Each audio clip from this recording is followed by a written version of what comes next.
So Refuge Hunting Camp, this is First Baptist Church of Soso, Mississippi. I'm actually blessed to be their pastor, John Nance. If you've been around Raindown, you know he's one of our leaders. He's our youth pastor.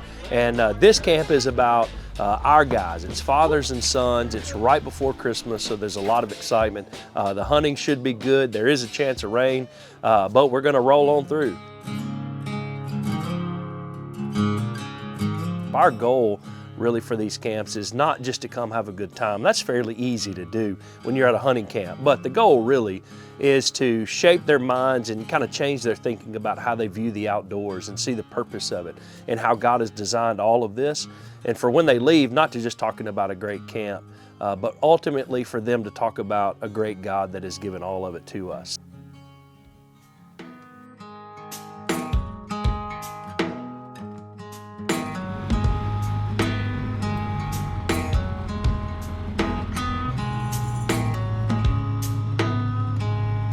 Some people ask, what do we do when it rains? And the truth is, we just press on. Pull and park right here, and you're gonna walk straight out from me. You can't miss the stand 100 yards out here. It's gonna be a long lane in front of you. I need you to show off. All right, we need it, all right?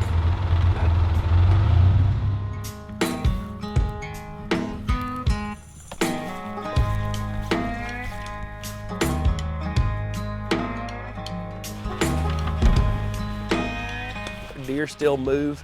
Thankfully, we have some shooting houses that don't leak too bad. These guys still saw some deer and had a great afternoon.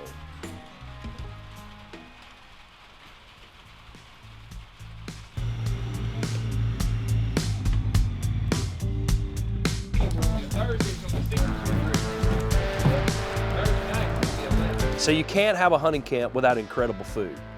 This week we're blessed to have Mr. Johnny McNear coming in. He's making some great food for us. These kiddos, it's really incredible and amazing how much they can eat in just a couple of days, but we're really thankful to Mr. Johnny. He always does a great job. One thing we do after each meal, whether it's breakfast or at supper, we do a Bible study. We want to open the Word of God. We want these guys to understand how God has designed and created all of this for our good and for His glory. And so John was sharing the message at the camp for First Baptist Soso. He did a great job as always. The next morning, it was still raining, as it did this entire camp, but we pressed on. We got in the stands, and Cruz McKee's dad was able to video him taking a shot, and you're going to see that here.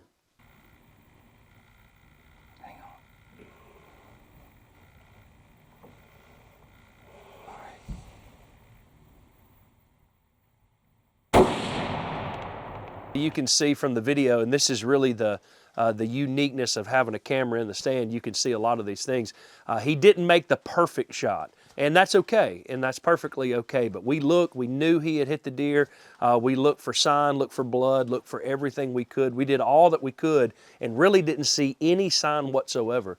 But because of the video, we knew he had made a hit. We called in some friends. We called in the Welch family with their dogs. We knew that if the deer was hit and fatally wounded, we could find that.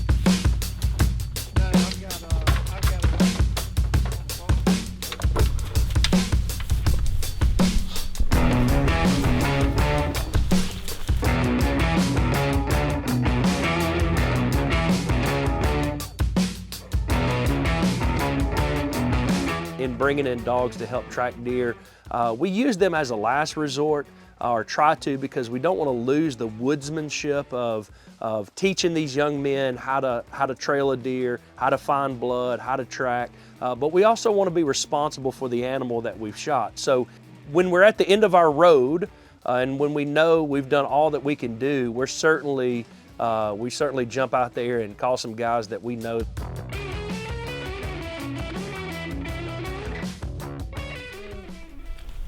It came up on us, so it was the black deer. So, and Blake was telling us about it, saying that to shoot it. So we tried to do something with it. I thought I missed him after I shot. My heart was thumping so hard, it was like moving the gun.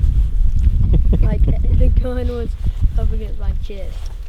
It was really interesting that this deer didn't run maybe 40 yards. It just did not bleed at all. So thank the Lord that he gave the dog a nose that he didn't give us, and that dog was able to find the deer when we couldn't. So just a win-win all around. Cruz was excited, his dad was excited, we were excited. Just a big celebration in camp because we were able to find this deer. Nice deer, Cruz. I knew it was good.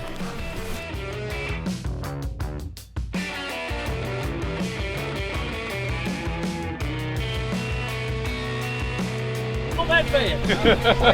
Huh? Give me some, dude. That's what I'm talking about. So how far did you go? Maybe 30 yards. Y'all, so we were right on top of her? Right on top. Really? Yeah, she was. All right. That is awesome, dude. Well, hey, drop her off over there. Let's go hunting.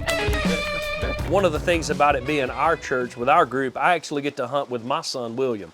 And he's 14 years old. Really, he's grown up doing this his entire life. But there's those special moments each season where I get to spend time with him. And sometimes we take that for granted. The truth is, we do this because we don't get to spend as much time with our boys. So I certainly cherish those moments and try to take advantage of every opportunity we get. We get in the deer stand and there's always something goofy going on. And Well, I'll sit there. Now this is my other question. Why do you have a hairbrush Because in the stand with you? when I kill a big buck, I gotta make sure my hair's good for the picture. we just had a lot of fun. A lot of fun being together as always. And we saw some deer. He chose not to shoot that afternoon. He's waiting on a buck, and just had a great afternoon with William. While I was sitting there with William, get a text message that, that one of our youth hunters, Riley, was able to kill a doe, and he was with his dad, and just a great afternoon in the woods.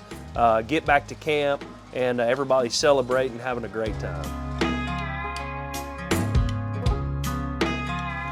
You know, even though it was raining, we didn't get to do the Sportsman's Challenge, so these guys didn't get to shoot archery and shotguns, clays, all of those things, but they just had a great time. We made the most of it, made the best of the time, and it was just an incredible time in Bible study and in the woods and the Word of God, fellowship together.